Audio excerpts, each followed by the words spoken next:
मिस्र की कदीम सरजमीन जहाँ कभी फिरौन की खुदाई का दावा गूंजता था। ये वो दौर था जब फिरौन का तकब्बुर सातवें आसमान को छू रहा था। वो सिर्फ एक बादशाह नहीं था, बल्कि अपनी रियाया से खुद को रब कहवाता था। बनी इसराइल जो कभी इज्जतदार कौम थी, अब फिरौन के महलों और एहरामों की तामीर में गुलाम बनकर रह गई थी। एक रात फिरौन ने एक खौफनाक ख्वाब देखा। उसने देखा कि बैतुल मुकद्दस की तरफ से एक आग आई, जिसने मिस्र के हर किप्ती के घर को जलाकर राख कर दिया, सिवाय बनी इसराइल के घरों के। जब नजूमियों ने ताबीर बताई कि बनी इसराइल में एक ऐसा लड़का पैदा होगा जो तुम्हारी सल्तनत की तबाही का सबब बनेगा, तो फिरौन खौफ से कांप उठा। अपनी झूठी ताकत के नशे में उसने एक जालिमाना हुक्म जारी किया, बनी इसराइल में पैदा होने वाले हर लड़के को कत्ल कर दिया जाए। मिस्र की गलियां माओं की चीखों और मासूम बच्चों के खून से रंगीन हो गई। लेकिन अल्लाह की तदबीर इंसान की तदबीर से बहुत बुलंद है। इसी खौफ के साए में हजरत मूसा अलैहिस्सलाम की विलादत हुई। अल्लाह ने मूसा की वालदा के दिल में इल्हाम किया कि वो अपने बच्चे को दूध पिलाएं, और जब खतरा महसूस हो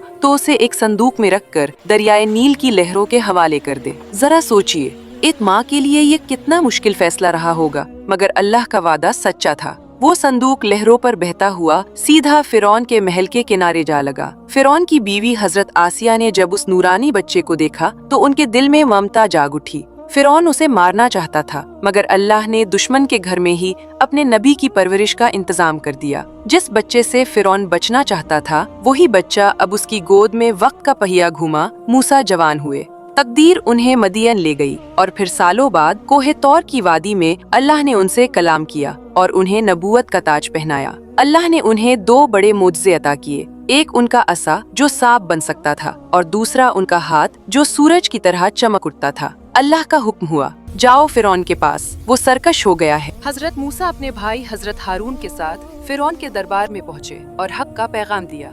हम अल्लाह के भेजे हुए रसूल हैं, बनी इसराइल को आजाद करो और एक अल्लाह पर ईमान लाओ। फिरौन ने कहकहा लगाया। उसने मूसा को जादूगर करार दिया और मुकाबले के लिए मिस्र के बड़े बड़े जादूगरों को इकट्ठा 10 कर लिया। मुकाबले का दिन आ गया, मैदान सज गया। जादूगरों ने अपनी रस्सियां फेंकी, जो देखने वालों की नजरों को सांप महसूस होने लगी। फिर मूसा ने अल्लाह का नाम लेकर अपना असा जमीन पर फेंका। वो एक हकीकी और खौफनाक अजदहा बन गया और जादूगरों के झूठे सांपों को निगल गया। हक को अपनी आंखों से देखकर सारे जादूगर वही सजदे में गिर गए और पुकार उठे, हम मूसा और हारून के रब पर ईमान लाए। जब फिरौन का जुल्म हद से बढ़ गया तो अल्लाह ने हिजरत का हुक्म दिया। रात के अंधेरे में हजरत मूसा हजारों बनी इसराइलियों को लेकर मिस्र से निकल गए। सुबह जब फिरौन को खबर हुई तो वो गजबनाक होकर अपने अजीम लश्कर के साथ उनके ताक़ुब में निकला। सामने गहरा समंदर था और पीछे मौत का लश्कर। बनी इसराइल खौफ से चला उठे, ए मूसा, हम तो मारे गए,